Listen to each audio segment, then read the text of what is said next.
Kung ngayon mismo ay manakpadala sa iyo ng mensahe na nagsasabing may malaking daga na sa iyong SSS pension bukas, ano ang gagawin mo?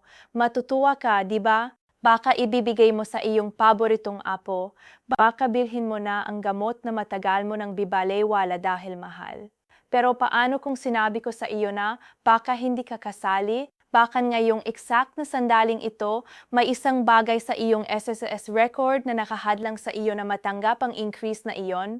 Huwag kang umalis. Dahil ang susunod na 25 minuto ay maaring maging pinaka-importanteng bagay na maririnig mo na ngayong taon. Mabuting araw sa inyong lahat. Natutuwa akong nandito ka at ibig sabihin nito ay sinseryoso mo ang iyong pensyon o ang pensyon ng MGA taong mahal mo.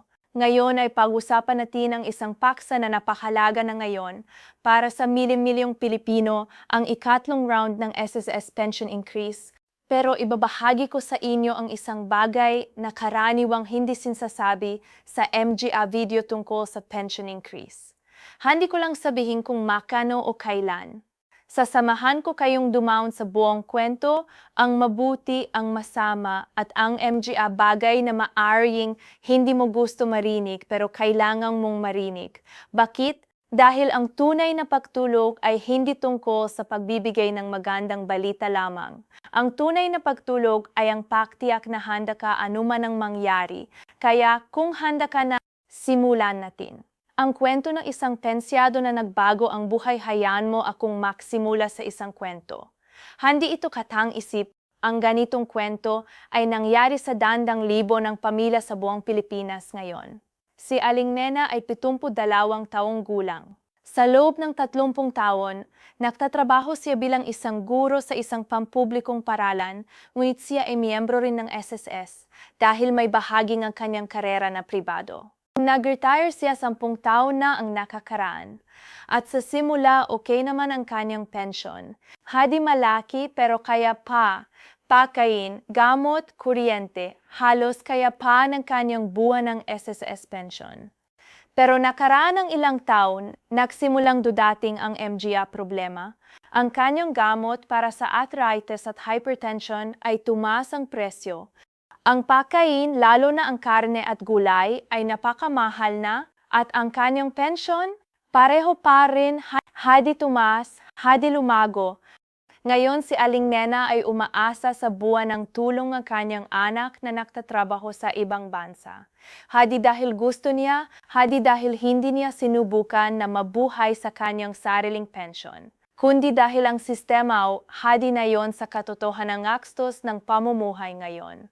Ang kwento ni Aling Nena ay bang kwento ng pension increase. Hadi ito usapin ng ekonomiya lamang. Ito ay usapin ng isang babay na isang tao na nagsilbi sa bansa at nangangailangan dutulong na ipinangako sa kanya. At ito ang dahilan kung bakit tayo nandito ngayon. Ang ikatlong round, ang buong katotohanan, okay. Ngayong pausapan na natin ang MGA detalye. Ang ikatlong round ng SSS pension increase, totoo ba ito o haka-haka lamang? Ang sagot ay ang dalawa at kailangan mong maunawan kung paano. O may maaktibong talakayan at mungkahi para sa ikatlong round. May mabil na na-feel sa Kongreso. May mamamabatas na aktibong nagtatrabaho para rito. May mapahayag mula sa may opisyal ng gobyerno na nagapapahiwatig ng suporta sa bagong increase.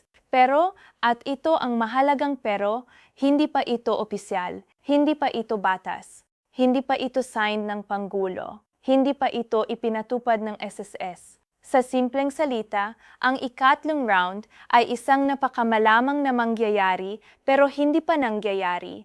At iyan ang pakakaiba sa pagitan ng magandang balita at ng maling pakaasa. Ang dalawa ay halos makapareho sa labas, pero ang epekto nito sa iyong MGA desisyon ay napakaiba. Kung maniniwala ka na opisyal na at makpalipas ng oras, naghihintay ng increase na hindi piya darating, maaring maapektuhan ang iyong financial planning.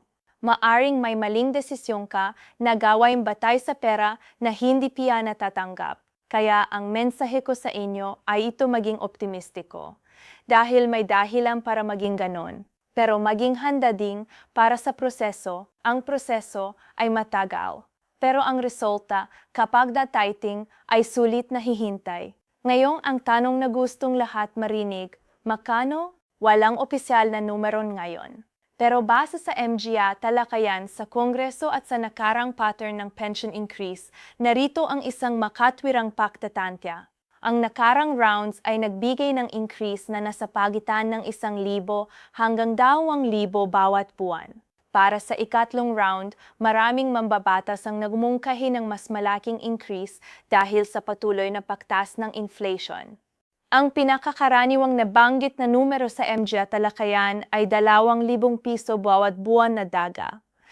Kung magiging ganito, ibig sabihin nito ay ang isang pensyado na tumatanggap ng 4,000 bawat buwan ay magiging 6,000. Ang tumatanggap ng 3,000 ay magiging 5, mukhang malit para sa iba. Pero para sa isang matanda na nagdedepende sa kanyang pension, ang 2,000 bawat buwan ay 32,000 sa isang taon. Iyon ay isang buong buwan na gastos para sa marami. Iyon ay maraming buwang supply ng gamot. Iyon ay malaking pagbabago sa kalidad ng pamumuhay. Pero muli, ang eksaktong numero ay hindi pa opisyal. Kaya huwag mong planuhin ang iyong buhay base sa isang numero na hindi pa confirmed. Ang nakatagong dahilan kung bakit may MGA pensyado na hindi makikinabang ngayon. Pag-usapan natin ang bahagi ng video na ito na karamihan ay hindi inilalagay ng ibang channel. Ang bahagi na maaring hindi mo gustong marinig, pero kailangang mong marinig. Grupo pension increase na nakaraan, palagi maigrupo ng mapensyado na hindi nakakuha ng inaasahang dagag. At sa tuwing nangyayari ito, laging may reklamo, laging may galit, laging may bakit ang kapitbahay ko nakakuha pero ako hindi. At ang katotohanan ay ito. Madalas ang problema ay hindi nasa SSS. Ang problema ay nasa kondisyon ng sariling account ng pensyado. Hayaan mo akong ibahagi ang 3 pinakakaraniwang dahilan na maaring hadlangang kang makatanggap ng pension increase kapag dudating ito. Dahilang numero 1, hindi updated ang payment channel. Ito ang pinakakaraniwang problema. Ang SSS ay nagpapadala ng pension sa pamamagitan ng iyong registered na payment channel, bangko, e-wallet o iba. Kung nagpalit ka ng bangko, nagbago ang iyong account number o hindi nagubagana ang iyong e-wallet, ang iyong pension ay maaring maantala o mawala sa sistema. Ang solusyon ay simple, pumunta sa SSS branch o mag-login sa MyPaSS at tiyaking updated ang lahat ng iyong payment information. Gawin ito ngayon bago peado dating ang increase. Dahilan numero 2, hindi pa naka-ACOP ang Annual Confirmation of Pensioner o ACOP ay ang taunang proseso na nagpapatunay sa SS na ikaw ay buhay PA at dapat patuloy na tumatanggap ng pension. Parang ito ay ang SSS ay nagtatanong, nandiyan ka PA ba at kailangan mong sagutin o nandito PA ako? Kung hindi ka naka-akop para sa kasalukuyang taon, ang iyong pension ay maaring ma-hold. Hindi lang ang increase, pati ng regular na pension ay maaring masuspinde hanggang hindi mo nakukumpleto ang ACOP. Maari kang ma-ACOP sa pinakamalapit na SSS branch sa ilang accredited na ospital at sa ibang paraan na naka-announce ng SSS. Tiyaking alam mo ang pinaka-convenient na paraan para sa iyong edad at kondisyon. Dahilan numero 3, may pending o hindi naayos na issue sa account.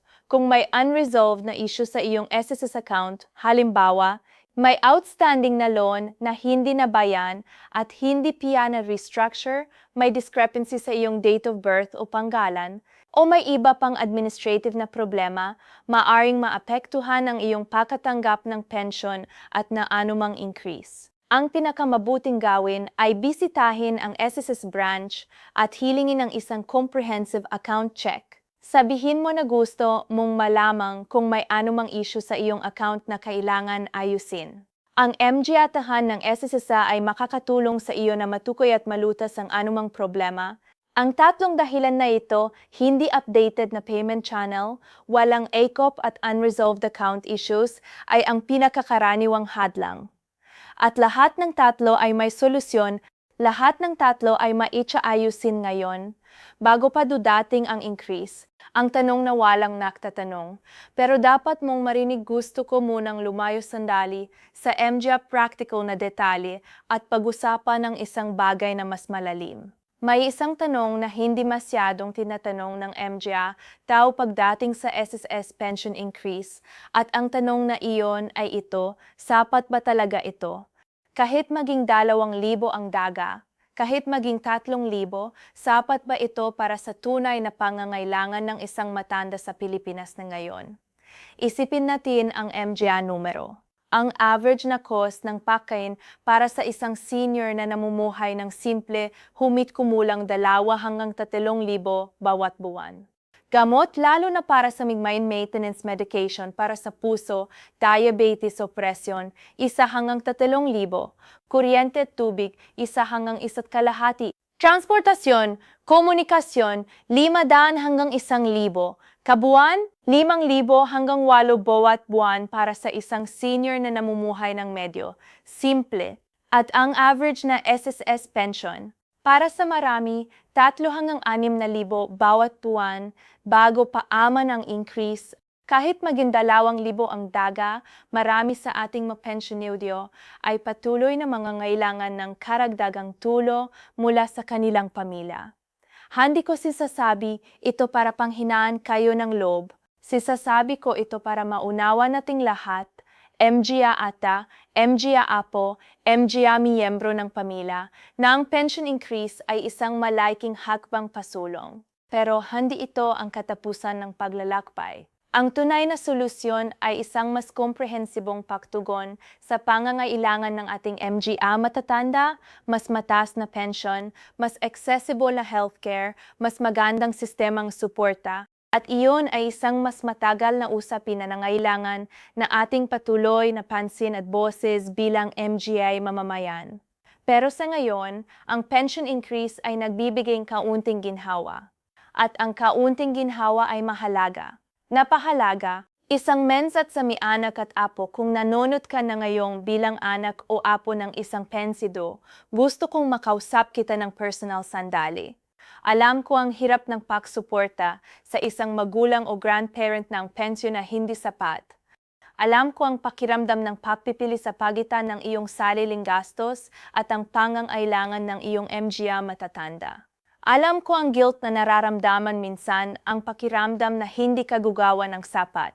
Pero gusto kong sabihin sa iyo, ang panunod ng video na ito, ang pahahanap ng impormasyon para sa iyong pamilya, ang pag-ayos ng dokumento at record ng iyong matatanda, iyon ay isang anyo ng pangmamahal. Hindi kita makikita ng iyong lolo o lola na ginagawa iyong para sa kanila, pero ang epekto nito ay maramdaman nila. Kapag dudating ang pension increase at matanggap ng iyong lolo ang kanyang dagdag na bayad, bahagi ng dahilan nito ay ikaw. Dahil inayos mo ang kanyang records. Dahil tinulungan mo siyang makumpleto ang kanyang ACOP. Dahil bimantayan mo ang opisyal na anunsyo para hindi siya mahuli. Iyon ay pagmamahal sa aksyon. At iyon ay ang pinakamagandang bagay na maaaring ibigay ng isang anak o apo. Kaya kung malulo o lola kang pensyado, tawagan mo sila ngayon. Tanungin mo sila kung updated ba ang kanilang SSS records. Alamin mo kung nakaakop na ba sila para sa taong ito. At kung hindi pa, tulungan mo silang gawin ito. Ang isang tawag, ang isang pagbisita, ang isang malit na oras ng iyong panahon, maaaring katumbas ng libo-libong pisong benepisyo para sa isang matandang nagmahal sa iyo ng walang kondisyon. Ang iyong action plan. Ngayon, hindi bukas, okay? Handa ka na ba? Narito ang iyong 5 hakbang na action plan. At sinimulan nating gawin ang ito na ngayon. Hindi bukas. Hindi sa susunod na linggo. Ngayon, hakbang 1, suri ng iyong SSS account. Mag-login sa my.sss o bisitahin ang pinakamalapit na branch. Hanapin ang anumang red flag, hindi updated na impormasyon, pending na issue, hindi na kumpletong requirements. Hakbang 2, kumpletuhin ang ACOP. Kung hindi piya tapos, huwag ipagpaliban ito. Ang ACOP ay ang pinaka-basic na requirement para patuloy mong matanggap ang pension. Gawin ito ngayong bago pa mandudating ang opisyal na anunsyo ng increase. Hakbang 3 ay verify ang iyong payment channel, tiyaking gugana ang iyong bangko o e-wallet. Tiyaking tama ang account number, tiyaking aktibo ang account. Ang iyong pensyon kasama ang anumang increase ay darating sa payment channel na ito. Hakbang 4 ay follow ang opisyal na SSS channels website sss.gov.ph, opisyal na Facebook page ng SSS Philippines. Iyon lang. Huwag maniwala sa kahit anong iba pang source na walang direktang link sa MGA opisyal na channel na ito. Hakbang 5, i-share ang impormasyong ito sa isang pensyado na ngayon. Isipin mo, ang isang tao sa iyong buhay na pensyado ng SSS at maaring hindi alam ang migabagay na natutunan mo ngayon. Isang share, isang tawag, isang mensahe, maaring malaking pababago iyon sa kanilang buhay. Pangwakas na salita, bago ko tapusin ang video na ito, gusto kong sabihin ang isang bagay mula sa puso. Ang migapensyado ng SSS ng Pilipinas ay hindi basta ming numero sa isang spreadsheet. Sila ay miguro, migamanggagawa, migamaksasaka, migamanay at tatay, miglolo at lola, nagbuhos ng kanilang pinakamabuting taon para itayo ang bansang ito. Ang bawat kontribusyon na ibanayad nila sa SSS ay hindi lang pera, ito ay tiwala. Tiwala na sa katandaan nila, alagaan sila ng sistema na buo ng sambayanan. At ang ating trabaho bilang MGA miyembro ng pamilya, bilang MGA kabataan, bilang MGA mamamayan ay tiyaking hindi mabibigo ang tiwala na iyon. Ang pension increase ay isang maliit na hakbang pasulong. Pero bawat hakbang ay mahalaga, bawat piso ay may muka, bawat daga ay may panggalan. Kaya bantayan natin itong sama-sama, ibahagi natin ang impormasyon, tulungan natin ang isa't isa, at tiyaking walang pensyado ang nahuhuli kapag dudating ang araw na iyon. Ay subscribe na kung hindi ka pa, at i-on ang bell kapag lubas ang opisyal na anunsyo ng ikatlong round ng SSS pension increase. Ikaw ang magiging una naming aabisuhan. I-comment sa ibaba ang salitang handa para malaman namin na abot ka ng mensaheng ito ngayon. At kung may tanong ka, i-comment mo rin, binabasa namin ang bawat komento at susubukan naming sagutin ang lahat. Hanggang sa susunod na video, ingat kayo palagi. At sa lahat ng aming minamahal na MGA pensyado, patuloy kayong lubaban. Karapat-dapat kayo sa mas magandang bukas. At nandito kami para tiyaking maabot ninyo iyon. Paalam!